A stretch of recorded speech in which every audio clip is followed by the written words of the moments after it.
goodness. Alright folks, how's it going? The name's Daffy and welcome to another episode of Pathfinder Kingmaker. Right, so in the last episode we dealt, finally, with the troll troubles. That's right, we dealt with the trolls at last, so now we're fine until the next phase of the curse happens. So, this episode and possibly the next episode will be kingdom stuff. So if you're just here for the story, for combat, adventuring, and you just want to skip this part in the next one, that's completely fine. You watch however you want to watch. But for now, we've got some things to do. Now, I do have something going on in the background for now, so there might be a little bit of a... There might be... There we go, yeah, I was going to say, there might be a little bit of a thing happening with the game. It'll be done sooner or later. I'm just transferring things, so the game is going to be a little glitchy for now anyway. Should be done sooner or later. Right, okay now, right, so what we're going to do is, if the game can load up, thank you very much. We do have a bunch of stuff here that we can actually turn into the storekeeper. So that's what we're going to, the lore keeper, I think it's called. So we're going to do that first. And also, we're going to be doing a bunch of reading as well. That's right, we're going to be doing a bunch of reading. So yeah, that should be fun. Okay, apart from that, we do have... Okay, there we go. Thank you very much. Didn't have to exit the game, but whatever. We also have the 2 keys as well. I don't know if these keys are going to do anything, but to be honest, I think we kinda went through all the areas. So we don't need those anymore. We'll keep the flasks, I guess. We'll sort it out in a second. Right, let's go turn these in. So what we're going to do is, we're going to just go through all the stuff with the yellow things that we have. In fact, you know what I'm going to do as well, actually. I'm going to go Japhel because I want to take off this dagger, because this dagger has... Not this. Because that dagger actually has a little bit of lore behind it, I think, and you might be able to tell us. Okay, brought some relics, any worth of a story. The stories tell us Eidvar's rays. How interesting. May I, your grace? He gently touches the ices from your backpack. Okay, so we know about the coin. I think we know about the Thorax mark. We know about that. Oh, okay. Oh, now there is something truly impressive. These items once belonged to a dwarven smith, and they wish to tell us a story. The story taker shakes his head sadly, but too much has been lost. Too much forgotten. The story of the smith eludes me. Please, find the rest of the 5 missing items. Return them to me as soon as you can. Yes, sir. The air is so fresh. It's like I am back home, in the woods of my motherland. I feel a soft breeze through my hair. The storyteller takes a deep breath and laughs. Some of the 5 items are still missing though, definitely silent game. So the full story of this forest remains a mystery to me. Guess that's all. Alright then. Right, well I guess we can actually give her the dagger back. I mean, it's not like I'm actually using it, but it's a kind of a plot item to some degree, so we're just gonna... No, not that. Yeah, let's give it to her, just, you know, it's hers at the end of the day. Right then. Okay, so apart from that, go do some reading. Just get all the books out, let's do some reading. This is gonna be fun. Yeah, it's gonna be super, super fun. Alright, so regarding all this, let's put this away. We don't need all this. Taking up way too much. Put away the journal. Don't need that key. Yeah, we also have a Drake as well now, it's pretty nice. That's Christian's. Let's shard a ring, put them away. Okay, and then we'll go type and sending. We could take these out because we could sell them to... Yeah, we could sell these to one of the merchants. Alright, let's get all the books out.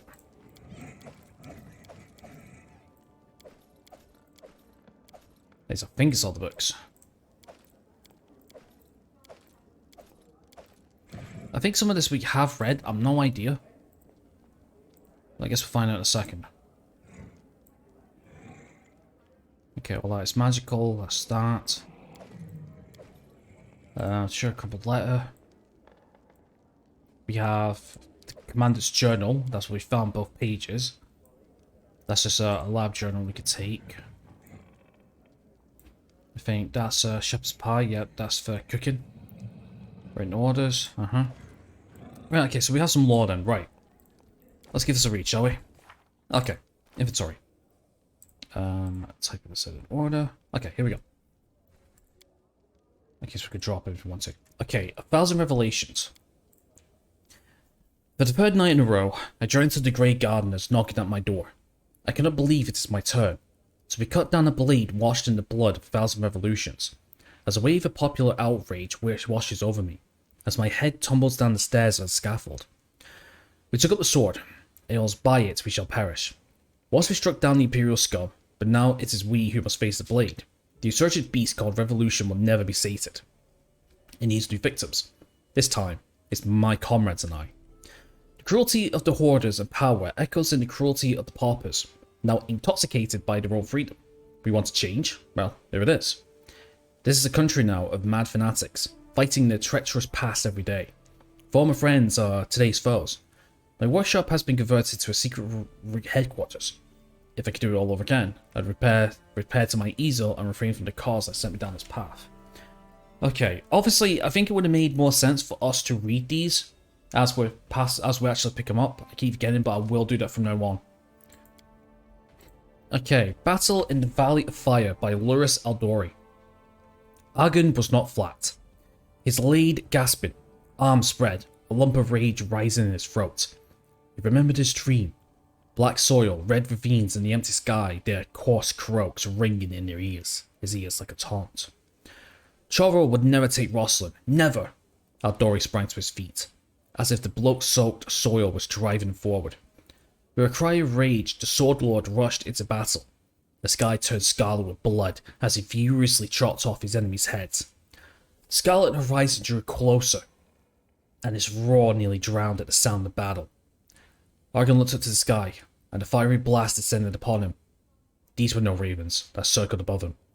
The fearsome breath of the red dragons of Chorro melted the soldier's armor and turned living flesh to ash and dust. Ooh, so that must have been during the Chorro the Conqueror's quest into Restov. Must be one of the must have been one of Jumanji's ancestors. Okay, cool, nice. Split. Oh, we got two of these. Alright, Chronicles of Blades. The history of Roslan is known for its many mysteries. One of them is the story of Baron Syrian I. Syrian was a furious fighter, although not highly skilled. There were malicious rumours that he fled to Rosland to hide from the sneering public after he lost dozens of jewels in his homeland. But his new home greeted him with yet more misfortune. He waged not a fistful of coins but a whole settlement in a duel with a gang chieftain. But the Baron was broken again and left Roslan in shame. He dropped off the map for several long years, and quietly anonymity changed him completely. Not only did he return home bearing a new name, Sherian Aldori, but he had also acquired a new gift. He has no longer had any equal in swordfighting. Syrian challenged the chieftain who was once disgraced the young Baron, and slew him in the blink of an eye. Afterwards, he announced 100,000 gold coins, the reward of 1,000 gold coins to anyone strong enough to defeat him in battle. Interesting. Must be the start of the Sword Lords. Cooking Alamak of the Inner Sea by Jubilost and Nafropol. I wonder who this is, huh? It is perhaps Alsace's most popular dish. In the capital of Chevalax, it is based in a cheese crust and sprinkled with lemon juice. The local fishermen use a different cooking method in Quadera, which is on the opposite end of Alsacem. There you will find it finely chopped and mixed cold ingredients. The exact origin of the dish remains unknown, but it is generally believed to have been invented in Andorran and spread around the globe by seafarers and pilgrims. It's served as a plain patty in its most basic version. To prepare it, soak the herring in spice marinade, then mince it into a spreadable paste. Add a mashed hard green apple, hard-boiled quail eggs, the freshest butter you can find, and half an onion. The list of ingredients may vary in the inland regions. In the region of Nimavas, beef or lamb is used for the snack. I once tasted a highly original and equally highly disgusting version with milk and mushrooms on the border of Druma. Nice. Okay, so we got Fairy Tales of Aveston. A long time ago, in a town. Come on, Davey, read, dude. And a long time ago, in a time before remembering, there was a furious god known as Rovagug. A terrible giant worm with 1,000 teeth and claws. He devoured every world in his path, one after another. But the great gods were displeased with the beast, and delivered unto Rovagug their scourge. Many laid down their feuds to combine forces, mighty Torag, brilliant Serenre, vicious Asimodeus, crafty Calisturia, cold-blooded Pharasma, and many, many others. Together, they faced Rovagog as he arrived to swallow Golorion. The goddess of the sun, Serenre, forbade Rovagog's death, and so the gods imprisoned the fiend deep into the ground, shackled and sleeping. Asmodeus himself would keep the keys to his bonds. The terrible monster remains still, asleep in his prison. Whenever Rovagog rolls over in his sleep and scratches his back against his prison walls, the earth trembles and volcanoes spit fire. Why do I have a feeling that's going to be a boss at some point? Just saying. Okay, what's this? Alright. 5 years in the depths of the forest. Revelations of a disciple by teacher Avalor by Sura the Wolf. Logrigan Vandalapius and Daughters Publishing House. I spent half my life in a temple of Serenre. I served the gods loyally and blindly, never considering that no one, not even an immortal deity, can walk your path for you. I carried out Serenre's will, but never stopped to think about what it was exactly, or what lay behind it. The source of the kind goddess's kindness. Then, an unknown preacher came to town, and challenged the senior priests of all the great temples to debate. Some laughed at him, others defamed him, but many, like me, saw the truth in his words. We followed him into the Arfvale forest, where he meditated for 7 years, gaining insights into truth. The teacher opened my eyes to the wise way. The path that the kind gods follow, and the common thread that unifies all their teachings and makes them worthy of veneration.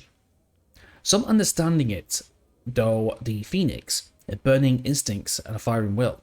Others go to the way of the unicorn or chameleon, achieving peace and silence. Those who have a powerful voice go the lion's way, and praise the wise words of others. I found enlightenment in the way of the wolf, in cutting wood, carrying water, and working without thought of thanks. Okay, cool. Okay, next one is Guide for Travelers, Hunters, and Explorers of the River Kingdoms, Volume 5, Monsters and Beasts. Will-O-Wisp. An amusing glowing ball, which looks harmless and doesn't arouse any natural suspicion, pretends to be a guiding light in the marshes, but leads travelers to certain death. The agonizing fear of the victims is the monster's nourishing dinner. If you manage to resist their tricks, make sure you have some electrical protection. The monster electrocutes any visitors it fails to lure into terror. Werewolf. Werewolves prefer to hunting groups and attack lone travelers.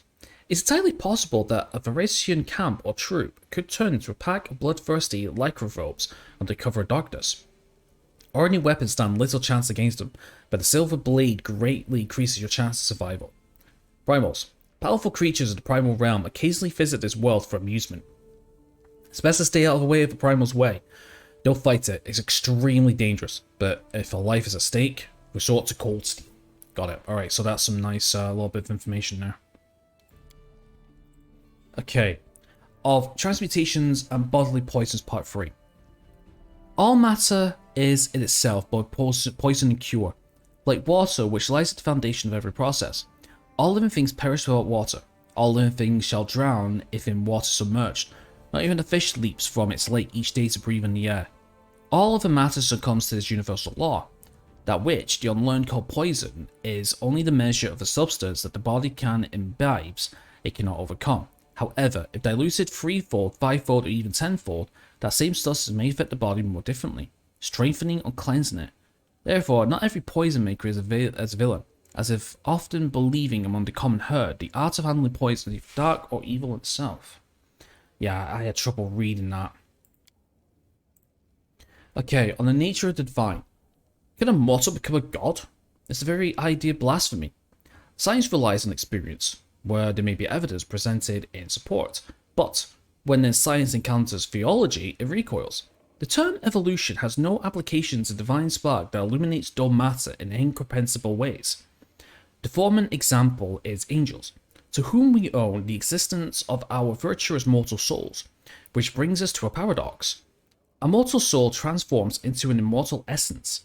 There are many such breathtaking events, which each promise a connection to the divine. Sunny Sunray is perfect proof of this. The Starstone trial desecrated divinity, turned it into a god's exam, where any trickster With a handful of spells, who can avoid such traps in a deadly maze and may rise to divinity. Is the nature of divinity then so sacred indeed? Okay, something to remember, I think. Okay, so read that. Alright, Prodigal Sons. It's done, I said. Milliken studied me with narrowing eyes. You look awfully clean, he said. Where's the knife? In answer, the first shouts went up from the inn. Fire! Screamed Iana, and then other voices joined hers. In an instant, Milliken's entrepreneurial instincts took over, and he sprang from the door, tossing the crossbow aside. Outside, the roof of the inn was already smoking oily black against the sunset, a May licking through the thatching in places. With a scream of pain, Malikan ran for the creek. I looked at Fargras. Needing no further cue, we each grabbed up armfuls of supplies and sprinted off in the opposite direction. After 10 minutes of leap brambles and duck branches, we stopped to catch our breath, back the way we came. The smoke still visible, though the sounds have faded, just the faint and frantic pealing of a church bell. That was close, Vargas said, leaning against a tree and breathing hard. Agreed, I puffed, staring down at the cloak full of bread, now that it's made up our sole possessions. Then the sound of the bell reminded me of something. About what you said back there, I asked. You said Shaylin. I thought you were a priest of Desna. Vargas grunted. A man's faith is a personal thing, he said, tying up the cloak. Now shut up and keep running. There we did. Okay. Prodigal Sons, huh? Wonder what that's in relation to. Okay, so we've got a couple more left.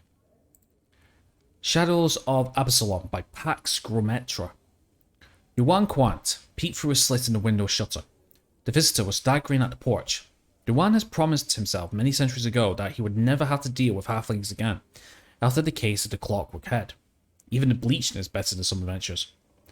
However, there was something disturbing in the visitor's appearance. Something was wrong. What do you say, Kex? Kexi? Kexi. His assistant sat at the next window with yarn and knitting needles in her hands. Look at his clothes. A second hand. He's a hobo. He is, but you're not quite right. Look at his feet. Kexi looked, trying to make out at least something in the faint light of the lantern above the door. Are those? He was shackled? Rather than answering, the gnome stepped forward to the door. She need a doctor. As if to prove his words, the guest faltered and collapsed onto his knees and fell head first onto the doorstep. Ouch. Man. Okay, what's this one? Temple of Roses by Elliston of Scenaria. Roaring flames are devouring the Temple of Roses. The petals of the flowers darken, curl up, and finally turn to ash. The moment of utter pain and ugliness that comes before final serene entity.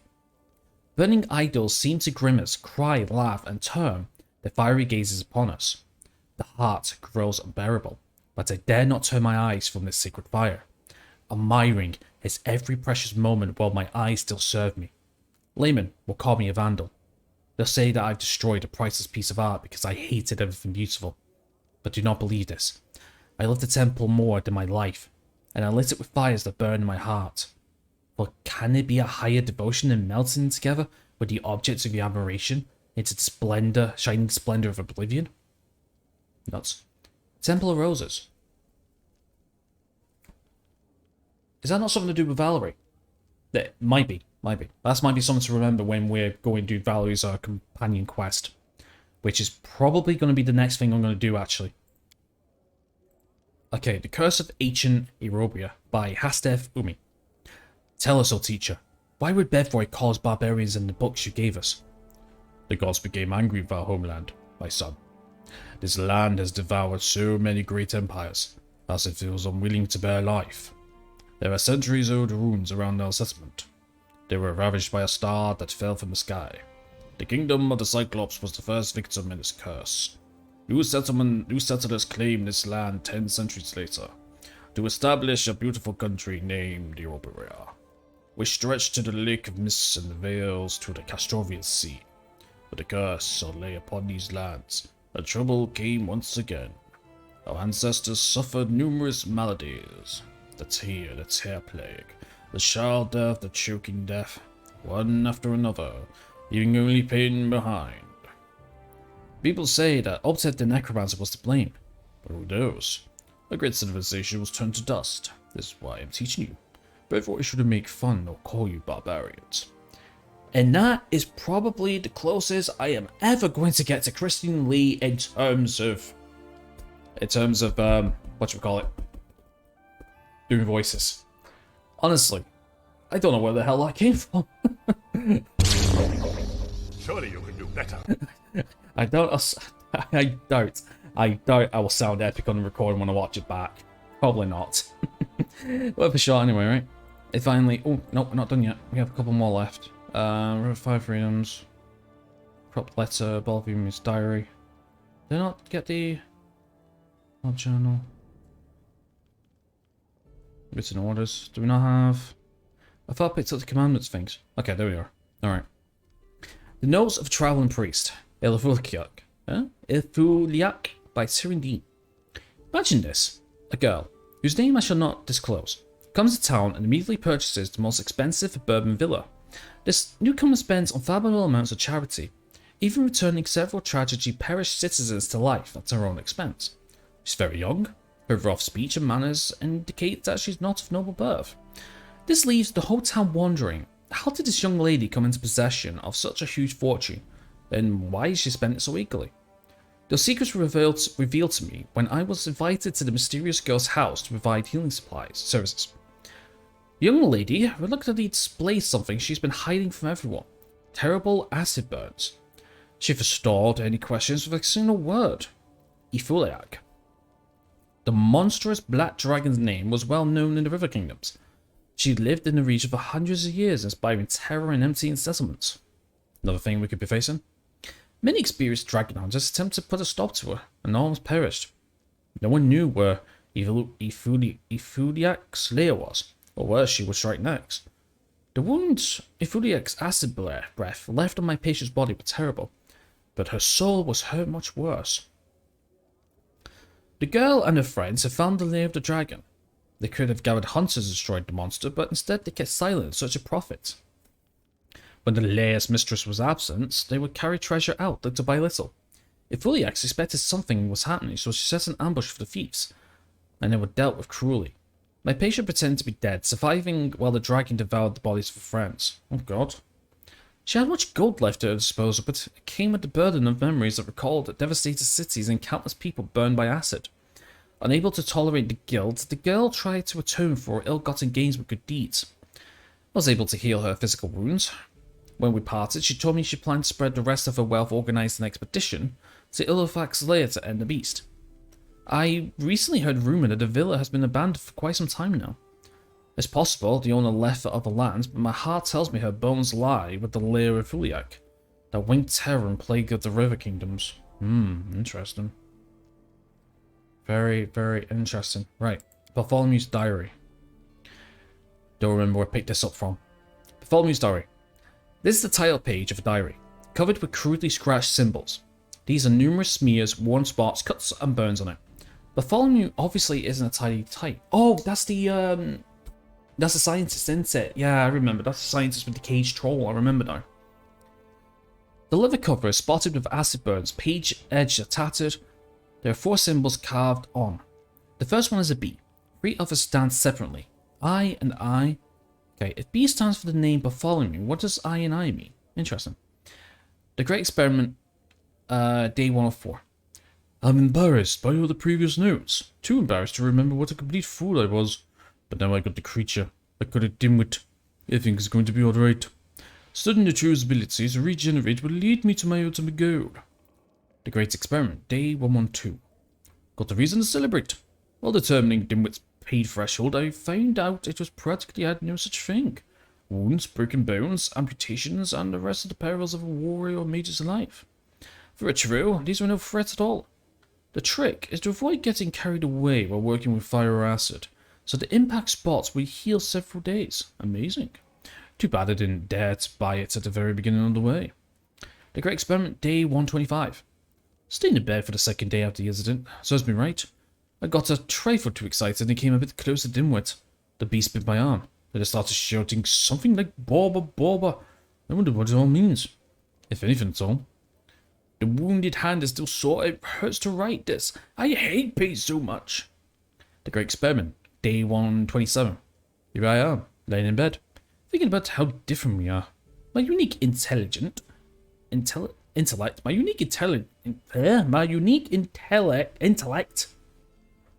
against unbearable animalistic stupidity.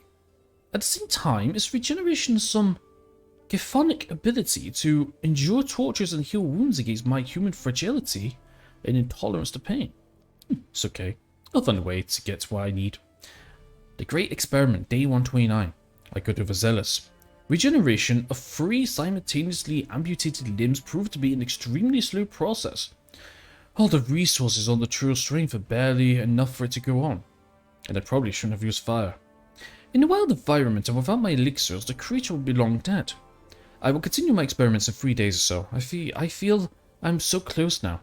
A few more efforts and I'll be able to become invulnerable and invincible. Oh, so he was using Dimwit to get immortality and get high regeneration for himself. Interesting. Well, it's a good thing. Actually, it's kind of a good thing he's dead, actually. Okay, what else are we reading? Okay, so yeah, Commandment's Journal. Yeah, okay. Commandment's Journal, first half. This tome is made of high quality parchment and bound in good leather. Well, it's torn apart and stained with mud. Most of the pages are missing. There's an inscription on the inner part of the cover, written by a steady hand. This journal belongs to Rodvik Lagenbuck, the 4th commander of the Bronze Shield Fortress. Estrus 4498. Today my father, Unfril Langbuck, has handed me the command of the Bronze Shield Fortress and headed home to the 5 Kings Mountains. He said he'd become too old and hoped to die in his own place. In his homeland mines, not in his Torite forgotten land. He's left his post, but many of the defenders disapproved, but as for me, I don't blame him. I gave him my last farewells and returned to the fortress, which is mine from now on. Lemeshan, 4498. Those are carts on the road, carrying grains, vegetables, meat. Lemeshan's a good month. Falls this month are always bring good profits, even when the year is poor. Too bad it's not enough to compensate for everything we spend on food during the other months. Otherwise, we could make the annual balance 0 at last. The roads of Shield have made us bankrupt. For 300 years now, our 3 clans have been guarding human lives at their own expense. Gathorna, 4498. Even the winter is not a real winter in this godforsaken land. When was the last time I saw the snow? I mean, real snow. Like home, in the 5 Kings Mountains. Not this pathetic excuse for snow which falls here from time to time. Local villagers could have gathered 4 harvests this year if they were so lazy and worked a trifle harder. This winter is too weak in the river kingdoms. Damned rivers don't freeze hard enough for our road to be able to compete with them as the best trade route. What was King Tauric thinking when he ordered the construction of an overlaid road in a place called the River Kingdoms? Well, maybe he thought of fame for the dwarven people, dreaming of regaining our former land. Maybe he hoped that the locals would abandon river routes infested by pirates for the safety of our track, with its fortresses and watchtowers. At least, I know for sure what our grandfathers and fathers were thinking, that too many resources and too much effort has already been invested in this road just to abandon the project. They're hoping something would change and the gold would flow to our pockets in steady streams, just like King Tauric has promised. So, they just went on spending our money, efforts, years, and lives. Abadias 4499. Dwarves are patient, but there's a limit to every patience. The treasury of the Linebrook clan is almost empty, and I know for sure that the Waradashes and Skajaks are doing no better than we are. It's ridiculous and bitter to recollect that, while building this fortress our ancestors made, several secret routes store the future immeasurable treasures. It's possible to deny it, but the last generation of the road shields. If some wonder fails to happen in the near future, we have to return to the 5 mountain kingdoms in shame. Varas 1499. Disturbing news comes from Rossland. Hordes of barbarians plunder its lands. The Sword Lords beg for help, no one is able to give them. We scarcely have enough resources to garrison the fortresses. If Rossland falls, what happens to the trade? Who in the whole world will need a shield road? So this was the time of Chorrol the Conqueror. Okay, second half. The tome has no beginning, and most pages is missing. It's high quality parchment stained so thickly you can barely read it. Serenith, 4499. Ross lies in flames. The barbarians brought some dragons along. Instead of traders, they are cowards of hunger, tattered, wounded refugees moving along the shield road. Thanks to us, they can at least be safe from the bandits, but we can't go on like this any longer. All three clans are utterly bankrupt now. We are still here only because no one wants to lose face and leave first. Arodius 4499. News arrived from Silver Shield Fortress. War dashes are leaving. Everyone's cursing them, but I'm so grateful. They cover themselves in shame but let the others keep face. Some try to look bold and claim sketches and Lanibooks will manage without them, but everyone knows it's just empty bravado. It's the end of the shield road. Torash 4499. We're gathering the possessions and getting ready to seal the fortress. For a long time, for centuries or even millennia, until the day our descendants will come back to claim what belongs to them. We must leave a lot behind. Well, at least we can properly use all these secret rooms. It's especially sad to leave the Searing Palm. There's no second furnace like this in the whole River Kingdoms. It'd be a shame to offer Torag himself to work with it. So many enchanted arrows, swords, and axes we have created in the furnace. So many trolls were eliminated by the enchanted burning steel. Unless we cannot take the furnace with us, we can only hope some trespassers won't find its fortress. And even if they do, they won't be able to get inside. We also have to leave behind the treasure hidden in the place near the watchtower. It can only be opened by the representative of all three clans together. When they unite their keys, and warriors just took theirs with them when they left, when they had every right to do so. The last secret room was sealed by Old Oris, master of complex mechanisms. He even tell me how this machinery works, just smirked like a madman and mumbled something about the sun that meets guests to keep, and the moon that faces the sky furnace. Larisham 499, leaving the fortress, which has been guarded by 3 generations of our ancestors for 300 years. We're walking back the road, paved by our great-grandfathers. The road we dedicated our lives to. Shield Road has become the road of shame to us. Not everyone succumbed to disgrace. The 3 desperados called themselves the Last Shields and took up an oath to defend the road until the last breath. They're the ones who harbour the very spirit of the dwarfs King Talric has strived to restore. Those are the best among us. Too bad they will have to die alone in the wilderness. The young Walk is one of them. He declined blank to leave his post at the watchtower. I left Lanabook's key to him. We hardly have anyone more worthy to keep it. O'Gargan's Gijed stays with him, claiming it would be better to die as an old stubborn head than as a coward. They have nothing to answer to this. We'll let our king and our ancestors down. Farewell, Broadshield Fortress. Sleep well and dream of the day that was return. Interesting. Okay, so the 3 keys. We picked up 3 keys, didn't we? So we were missing something? Watchtower. I don't think so. No, I don't think so, because we scoured the entire place, didn't we? Unless it might be on about something else. We'll see. Okay, so that's the commandant. We got the lab's journal here. Okay. Went into the woods, found many roots, pine cones, flowers, and a dead squirrel. Scan little.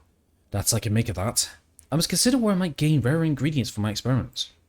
Some damn bull recruits got into the hut while I was exploring the woods. Broke all the glassware. The only things left are 10 flat-bottom glass tubes, 5 round-bottom flasks, a couple of porcelain mortars, 3 pestles, and a previous spiral. A good thing all the pots were still there. So many good chemicals wasted. Shame. Need to lock everything up in that closet. So I had to finish the experiment today. Alright, so about guys, I'm just, taking a drink, clearing my throat and stuff. Okay, alright. Tried to finish the experiment today. The one that I started at the old lab. Used the lead powder from the master's box. At the crystallization stage, the liquid form changed colour and formed a deposit. Although unsuccessful experiment, and I've all but exhausted my supply of essential materials. Caught a raccoon with a snare trap. Didn't ask the bastards to the hut this time. Didn't get the bastards a hut in time. Perhaps I should ask some hunters for help in catching experimental subjects. But I must save money, and besides, I see how those bunkers scowl at me as if I'd grown horns. Third attempt at the crystallization experiment. Broke the last round bottom flask. I recall my tutor calling me ham hand and making me clean up. Perhaps he was right. But he did teach me much, despite everything. But why didn't he wish me to develop my abilities? Didn't he want me to learn everything beyond the basic potion recipes? Guess saying I wasn't ready. But in truth, you feared the students passing the teacher for good reason. I should prove this process works. I'll prove it to everyone. Today, an old lady came to the nearby village, asking me to make her goats yield more milk. I had to help. I desperately needed money. Oh, why must I spend so my time so? Boring, boring, boring! Several pages remain empty, then the writings continue. Observation day 1. I finally got a chance I can't miss. I found a dying elf in the woods. She was barely breathing, and ants were swarming all over her. Who is she? What happened to her? Javel? Matters not. This is the opportunity I've been waiting for. With great effort, I managed to drag her to the hut, remove the clothes, and hide her behind the bags in the corner. Enough wasting my talents and truffles. It's time for action. Using the largest glass tube from the master's box, the one with the warning, a case of contact with skin washed off immediately. Ha! The doddering parrots of all the standard warnings. I spread it evenly over her body and began my observations. Day 3. The subject has survived. Had to tie her up and gag her. The moaning could attract unwanted attention. Her skin is changing, but it's hard to determine the precise character of these changes. The early stages of festering, perhaps? The treated area do smell faintly. Observation day 5. The changes continue, faster and faster. The epidermis has festered away, the joints have grown swollen, tough and calloused, and the subject has a fever. Observation day 9. Over the past few days, the subject's legs became covered in mildew and moss. Her fingers and toes grew long and crooked, as though she would grow into the ground. As she removed the subject overnight, the experiment now demands sunlight. Observation day 13. The body changes are so significant, it's impossible to recall the creature's original appearance. From the way it looks now, a seething growth covers the whole body's surface. Every day I find new kinds of moss, mildew, grass, and other plants. The subject attempts to move, how to immobilize her. I should try and make contact, but she utters inaccurate sounds, alike to howling. Might intelligence be restored to the further sites of regeneration? Observation day 18. The subject has grown larger, several times. She is now strangely quiet these last few days. I'm beginning to worry. In the end, I see I've become attached to her. She'll make me famous. Observation day 25. By living experiment shows no sign of obedience. She's much like a little tree. A manifestation walking tree. Yeah, that tree that we've beat a few episodes ago. It's her. She's already 8 feet tall and the child keeps growing. I wish to give her space, more fresh air and sunlight. As I suspect, we shall need some fertilizer. For now, I only walk around the woods on a leash. This is the greatest achievement of my career. Soon I'll be ready for a journey to Absalom, and there I will represent my masterpiece. I must think of a name for my girl. Yeah, the lab journal. And then we have the letter from Jamandi Adori. Okay, let me remind you that while the trading post in question is stimulated of the land which now belongs to you, its owners, Oleg Leviton espoused Sevlana as of Restov origin. They have been paying their taxes to Restov for many years and enjoying the benefits of the city's protection. Restov is not accustomed to tossing away its subjects. However, as Oleg and Svetlana have expressed a desire to go under your jurisdiction, Lord Mayor Zemelius is inclined to act benevolently and let it happen, but not without a precondition. Some debts are owned by the Leviton's post. I suggest it's only fair if you, as his new patron, will compensate the city for the sum. Besides, the road connects into the post where the rest of the world is in a deplorable condition and needs urgent repairs. Since the biggest section of this road runs through your lands, you should show some care to your subjects and make all repairs, helping to establish trade connections and providing your intention to do more for your citizens than mere tax collecting. Until the repairs are finished, the trading post stays under Restov's protection. I'm waiting for your swift reply, words as well as actions. Sword Lord Jamandi Adori, so that was with the stuff. So anything else? Written orders? That's from Khaleesi at the beginning. Yeah, it doesn't matter. Right, okay then, that's everything then. Okay then, right, well, yeah, we're definitely going to do 2 episodes now. So, I'm coming up to 45 minutes on my timer. Something like that. Let me have a look. Yeah, 40 minutes. Going up to 40 minutes. So, what we'll do is we'll do some Kingdom Made X and then I'll call it an episode. I could make this into a whole hour-and-a-half episode, but that may be a bit long and shit, so it's probably better if we just split this into 2 episodes, I think. Alright, so that's that done. Okay, so what's the problem? Events, what's that like? Troublemakers, okay. Oh no, troublemakers are spurring the people to rebel against their rulers. Grumblings of people's discontent can be heard in the capital. Advisors should either answer the rebel rousers or nip the rebellion in the bud. Okay, so who's available? So we got Rigongan. It's hot-headed and direct. 61%. 65. How many crisis points do we have with 2? Sure. Study event. Projects. What else do we have? Trade agreement with Pixtav. We haven't got enough for that. Talented recruits. 1+ bonus to resolve any problem with the general. He's busy doing something. Support the general's endeavors. Busy. Research into the nature of the curses. Scythe tree. Yeah, we haven't got anything right now. Everybody's busy. Support the treasurer's endeavors. We will do soon. Trade agreement with Satova. Not quite, yeah.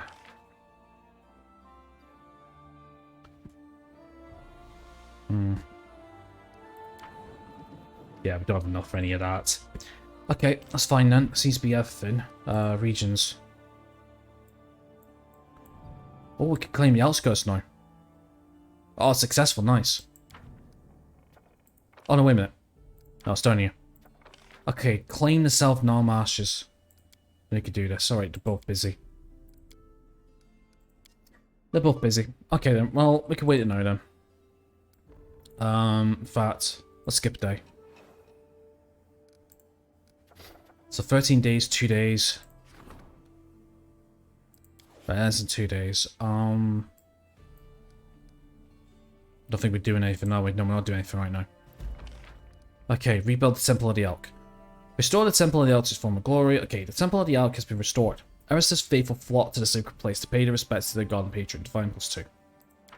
Perfect. Okay, we also got a letter from Megan Barn. The Baron of a neighbouring land sent an invitation. Sure, let's go to the throne room. Let's do this time. I don't know what the hell's going to go on here. That's all we need. Bloody neighbours poking their nose into my business. Great news, your grace. Megan Vaughn, Lord of Varnhold, wants to form an alliance with you and establish a trade route between your lands. Here is Lord Vaughn's letter. See for yourself. Alright. Dialogue. Okay. Interesting. Alright, let's have a look. Oh. Actually, in fact. Yeah. Let's ship this one. Okay, economy. Let's have a look. Trade agreement with Megan Vaughn.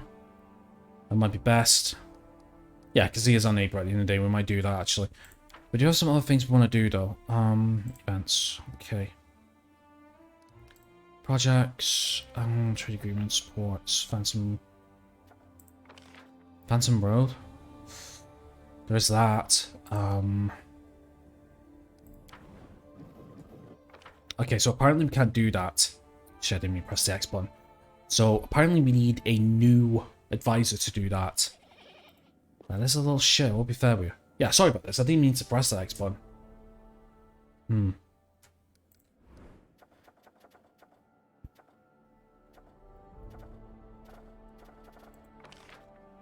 Trade agreement. Satova. Research into nature of curses. 2 divine, 2 arcane. Trade agreement. Talented recruits. Support the general's endeavors. Yeah, see no advisors. Okay. Scythe tree. Oh, right. Okay. Right. Well, let's.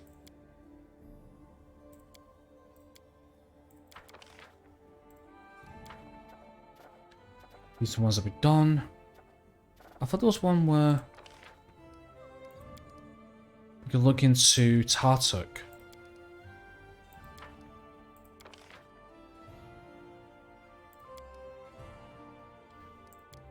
Octavia's busy. Researching. Yeah, researching Tartuk. Right, so we can't do that yet. Right, well, in that case, then. Crazy's busy. Right. Felt jobs in local districts. Yeah, okay. So we've got the curses there. Let's wait one more day. Okay. The magician visits a Selman and made everything come to life. Good. Council service arrested the mysterious Fae and compelled them to repair damage done. So we get +3 loyalty. Very nice. Okay, council awaits in the throne room. Right, let's see what the council wants to do. Now, I am wasting a couple of days here because I just want to get things going. Okay, Tristan, what's going on? There's a look of determination in Tristan's face. I bring bad news from your subjects. Today, one of our citizens stopped me in the street and asked me to tell you something of importance. Tristan ponders for a while as he doesn't dare continue. You see, one of the traders, who today sells imported specialties in the capital, has not always led an honest life. Under the Stag Lord, he helped the bandits sell stolen goods, for a percentage of course. The scoundrel was far from the fort the day you struck the decisive blow against the Stag Lord and his band, and today he continues trading in plain view with those who recently helped rob. I never rush to judgment, but you must at least arrest his merchant to question him and give him a chance to repent. Think of those who see you in the streets every day, walking free and unpunished for these crimes. The people appeal to you for your justice, Baroness. Okay, so choice effects, +2 economy, -3 economy, +2 community, and minor matter. I like the community up though. Loyalty, yeah. Economy is good and all, but sure. I should order this merchant be detained. Of course, we will fully investigate all these rumors and get the truth before we judge him. Okay. New event, love the people, support the Council of Devils. Alright, nice. Okay then, let me think. What quest am I going to do next? So, I'm going to do Valerie next. Okay, support the Council's endeavors. That's 14 days. I'd rather not do that as of yet. Love the people. Okay, the cost of the building with a static loyalty bonus is reduced by 10%. Could be work. Trade agreement was over. That's Craze. But Craze is busy. You're busy.